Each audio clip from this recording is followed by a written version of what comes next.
కుమార్ గారు కూడా బాగా యాక్టివ్ రోల్ ప్లే చేస్తున్నారు. అంటే ఆయన ప్రెస్ మీట్లు మాట్లాడే దాంట్లో కౌంటర్ ఇవ్వడంలో కూడా. నేనేమంటున్నానంటే మనోని మైండ్తో చేసుకోమను, కేటీఆర్ మైండ్తో చేయకని చెప్పు. నువ్వు ఎప్పుడన్నా మీకు కలిస్తే ఎవరికి? ఆర్ఎస్పీకి చెప్పు. అంటే ఎవరి మైండ్తో చేస్తుండే మరి? కేటీఆర్ చెప్పిన వాటికి చేయక, నీ సొంతంగా నీకు ఇన్బిల్ట్ నీకు ఒక సోషల్ యాంగిల్ ఉంది, అకాడమిక్గా కూడా నీకు మంచి రెప్యుటేషన్ ఉంది.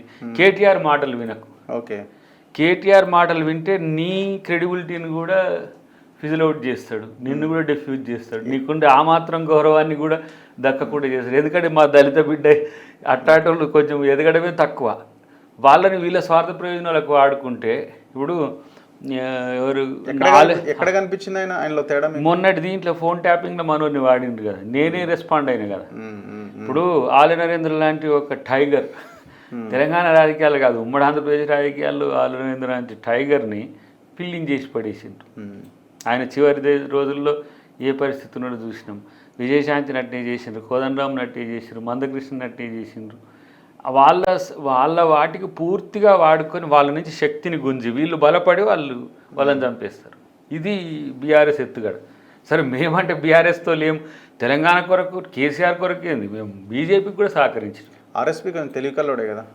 కానీ ఇప్పుడు వీళ్ళ మాటలు విని ఏదో ఇస్తారు అది ఇస్తారు అని చెప్పి మనోని క్రెడిబిలిటీ తగ్గితే ఏమైందంటే సొసైటీలో దళితులు ఎదిగినా గిట్టుంటారా, ఇక గిట్లా సబార్డినేట్స్గా ఉంటారు, ఇగో ఇట్లాంటి ఎత్తుగడలతో ఉంటారని చెప్పి.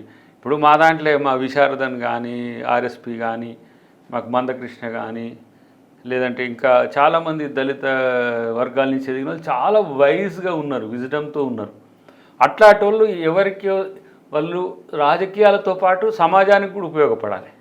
కానీ వీళ్ళ రాజకీయాల కొరకు కావద్దు. ఇప్పుడు నాకు కూడా కాంగ్రెస్ పార్టీలో అవకాశం రాలే, అవకాశం రాకపోతే నేను కేవలం అవకాశాల కొరకే ఉన్నోని ఏం కాదు కదా, కాంగ్రెస్ పార్టీ కొరకు ఉన్న at the same time social justice అనే దాన్ని కూడా నేను ఒక బేస్గా చేసుకొని ఉంటున్నా. కాబట్టి ఒకవేళ రాజకీయ అవకాశాలు రాకపోతే నేను ప్రజల కొరకు పనిచేసే ఒక అదనపు వేదిక ఉంది.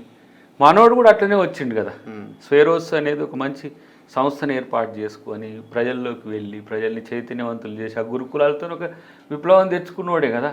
వీళ్ళ జంటని ఇప్పుడు బీఎస్పీకి వచ్చినాక కూడా క్రెడిబిలిటీ ఉంది, మళ్ళీ ఆ నుంచి ఏమైంది బీఆర్ఎస్కి వచ్చినాక డిగ్రేడ్ అయితే అది మా ప్రజలే జీర్ణించుకోలేరు ఫస్ట్. రెండోది ఏంటంటే దేనికోసం ఎవరి కోసం చేస్తున్నాం అనేది కూడా మేము ఆలోచించాలి. సగటు రాజకీయ నాయకులు అనేది కాకుండా ఇప్పుడు మాకు రేవంత్ రెడ్డి గారు ఒక టాస్క్ ఇచ్చిండు అనుకోండి, దాంట్లో రాజకీయ అంశాలతో పాటు సామాజికంగా మేము డిగ్రేడ్ అయ్యేది మాకేం చెప్పడు. ఏ అంశాల మీద నిజాయితీగా ఉండాలని, ఏ అంశాల మీద కొట్టాడాలని దాని విషయాలనే మమ్మల్ని రెస్పాండ్ చేస్తారు. వీళ్ళు అట్లా ఉండదు. నేను అందుకని మొన్న వాడేటప్పుడు వారిని కూడా శ్రవణ్ గారిని కూడా వాడిన, ఎందుకంటే ఆయన ఎదగడానికి ఎంత కష్టపడ్డాడో మేము చూస్తూ వస్తున్నాం కదా. ఈయననైతే ఇంకా మా ముందు నుంచే మనోడు ఆర్ఎస్ ప్రవీణ్ కుమార్ మా ముందు నుంచే వచ్చిండు. ఆ క్రెడిబిలిటీని వీళ్ళు ఏమంటారు డిమాలిష్ చేస్తారు. ఇప్పుడు నాకున్న అంచనా ఏంటంటే ఆయన పార్టీలో ఉన్నాడు కాబట్టి ఆ పార్టీ లైన్ వినిపించాల్సి పార్టీలో ఉన్నా కూడా ఇప్పుడు నన్ను అబద్ధం ఆడమను అండి, నేను సైలెంట్గా ఉంటారు, పక్కకు తప్పుకుంటా అంతే. నన్ను అబద్ధం ఆడమని చెప్పడు మా ముఖ్యమంత్రి అయితే. ఎప్పుడు ఉన్నదాన్ని కరెక్ట్గా నన్ను విమర్శించి అంటాడు, నన్ను రెస్పాండ్ అవ్వాలనేది చెప్తాడు, అంతవరకే తప్పితే పని కట్టుకొని అబద్ధాన్ని ప్రచారం చేయడానికి దయాకర్ అంటాడు మా పార్టీ కూడా ఎవరు అట్లా ఉండరు. వీళ్ళు అన్నప్పుడు కౌంటర్ ఇస్తలేరనే కదా ఇప్పుడు మీలాంటి వాళ్ళతో విమర్శ. ఇట్లా వీళ్ళు ఇష్టం వచ్చినట్టు మాట్లాడుతుంటే ముఖ్యమంత్రి ఒక్కడే మాట్లాడుతున్నాడు, మా మల్లికార్జున ఖర్గే గారు అన్నారు మా మీటింగ్లో, సీఎం ఒక్కడు కొట్లాడుతుంటే మీరు ఏం చేస్తుండ్రా అన్నప్పుడు మాకే చివుక్కున్న దాకుతుంది కదా, రెస్పాన్స్ కావాల్సిన వాళ్ళు మేమే కదా. సరే ఏదేమైనా కూడా నేను అంటే మా మిత్రుడైనా కూడా ఆర్ఎస్ ప్రవీణ్ కుమార్కి నేను చెప్పేది ఏంటంటే వీళ్ళ గాయన పడితే మనం గాడిన పడం. ఇప్పుడు 2023లో ఆయనే అన్నట్టున్నారు నా ఫోన్ కూడా ట్యాప్ అవుతుంది అని, నోటీస్ ఇచ్చినట్టుంది. నాకు కూడా ఇప్పియమని అంటున్నాడు కదా.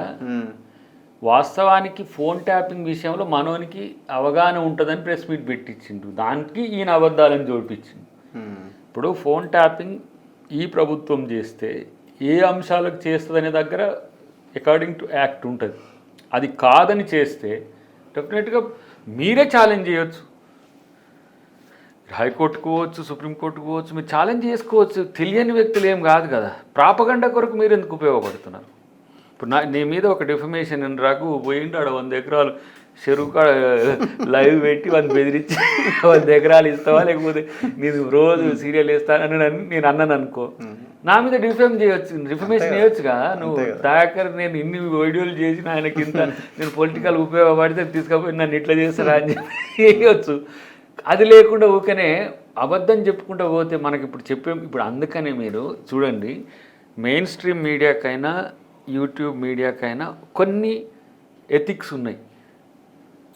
ఇన్ఫ్లుయెన్సర్స్ కూడా చాలామంది సొసైటల్ పర్సనాలిటీస్ నేను చూస్తున్నా, జాతీయ అంతర్జాతీయంగా కూడా ఇన్ఫ్లుయెన్సర్తో సమాజానికి ఎంత మేలు జరుగుతుందో చూస్తున్నాం.